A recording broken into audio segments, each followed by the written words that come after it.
since we were small. I wasn't called Jana yet. I wasn't a doctor yet.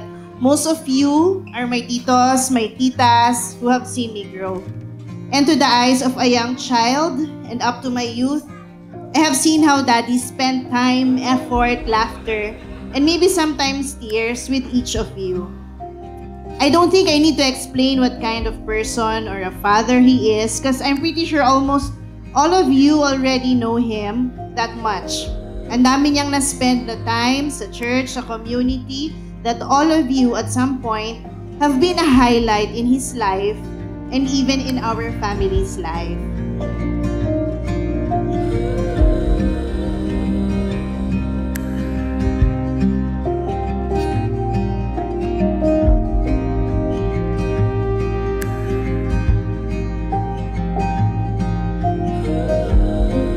It's really great to see all of your faces here kasi naalala namin since 1990s, kayo na po yung mga kasama sa sitahan, ganyan, and relatives and neighbors.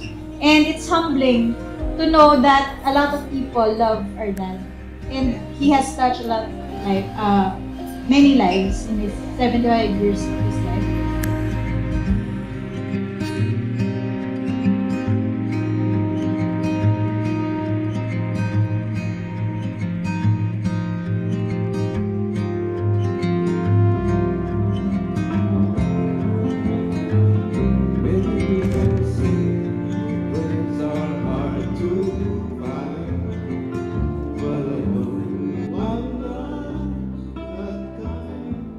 Happy birthday ulit, Brother Rolly.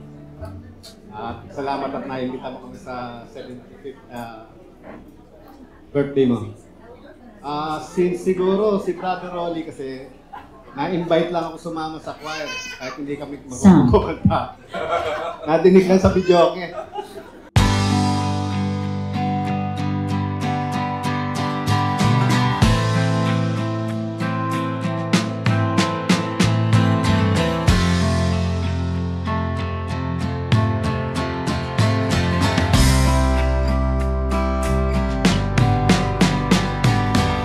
Nagkakausap kami ni Brother Rolly, sabi ni Brother Rolly, Brother Ray, ako'y alalang-alala na. Bakit, Brad? Mga anak ako, puro mga babae. Bakit? Ba't ka naman naluluha? Kasalanan ko ata sa sobrang higpit ko. Kulang na lang sabihin ko, Valentine's, habang magde-date sa inyo. Looking back, brothers and sisters, I'm very happy to see nga na kanina na ito yung sinasabing answered prayers. Ngayon meron siyang mga apo at meron kumakanta ng happy birthday lolo sa'yo, brother. God bless you.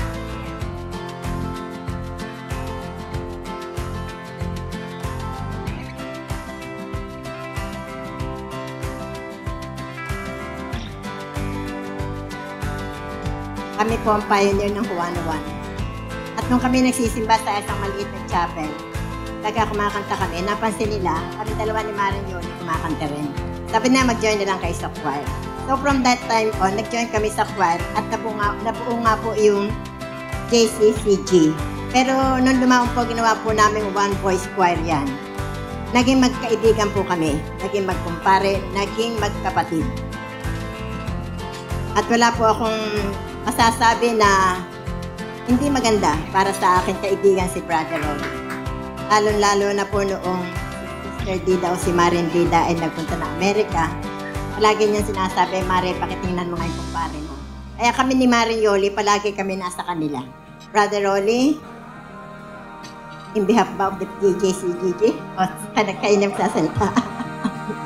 Binabati ka po namin na isang maligayang kaarawan.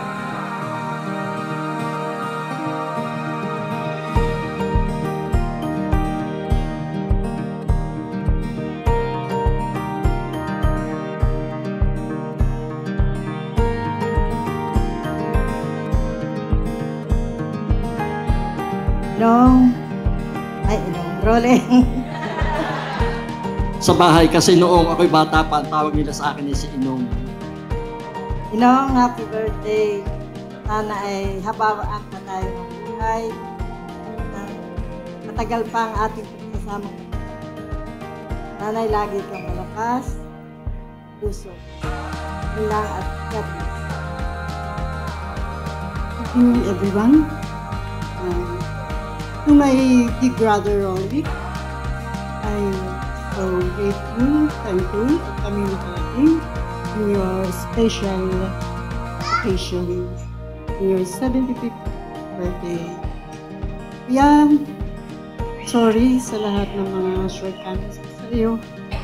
Since childhood, I know, marami akong pagkukulang sa iyo. Pero I hope na umaba pa ang buhay mo para ako makabawi sa iyo.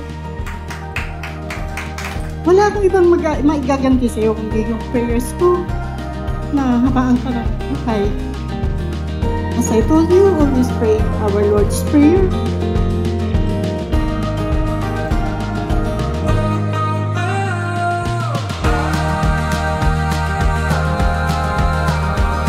So ang prayer ko talaga pa kay Daddy. At lagi namin pinagdadasahan kami ni Joshua tuwing gabi.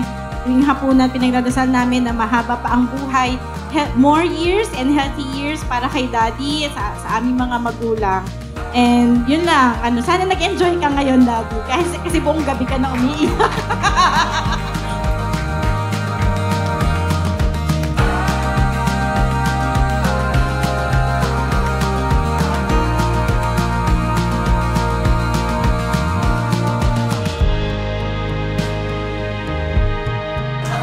This time naman pangangaralan ko siya. Ano lang, yung sometimes being understanding is far better than being right. Yun lang. And sana lagi natin iisipin maging masaya. Sayang ang oras kung gagamitin natin sa mga bagay na nakakapagpalungkot sa buhay. So, I'm looking forward to more sunrises and sunsets with you.